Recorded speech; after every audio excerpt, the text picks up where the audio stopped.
the concept of reciprocity is a really compelling one. But what we're expecting on April 2nd, Liberation Day, I think if you take a step back, big picture, this is set to change sort of the global trading system as we know it. And I think that people underappreciate the fact that we're essentially tearing up our FTAs and prior relationships with some of our closest trading partners. The dirty 15 that people keep referring to, if you look at the countries that are our largest trading partners, the top 15 would make up about 80% of our trade.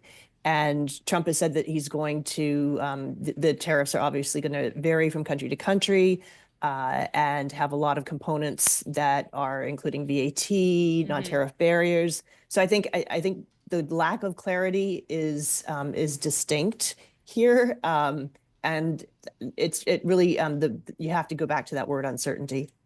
Do you think that the offshoot of this will be for other countries to create deeper ties?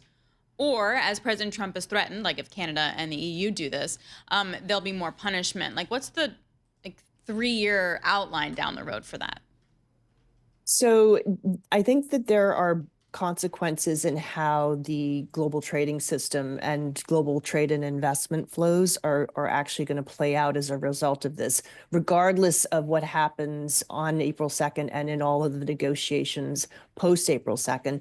Because if you're Canada, you're already thinking about how you diversify away from the US, because that vulnerability that Canada has in how deeply integrated it is with the U.S. economy, they're going to have probably the most major reconfiguration of an economy. But everyone that is that's under the threat of these tariffs is going to look at a U.S. +1 strategy for manufacturing and exports. And I think this is the effective end of friendshoring, which has been where companies have made investments, a lot of capital investments in friendshoring over the past 4 years. And I think that era is over. Who is going to be the biggest winner when it comes to all of this? Like, is there something to the fact that maybe we onshore and like maybe that does really well and like it really works for our economy? Like, is there a thought process that that's not totally crazy?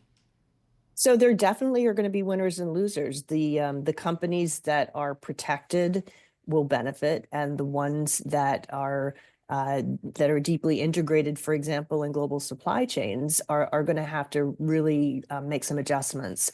I do think that that it's unappreciated that when President Trump tears up trade agreements, and then at the same time threatens sort of the security architecture in Europe, that our allies and trading partners in Asia are scratching their heads and saying, "Hey, do we really need to rethink this entire global security system?" And I think the biggest winner to your question is China. And I mean, the irony should not be lost that they're now putting themselves forward as the champion of the multilateral system and order that the U.S. essentially put into place.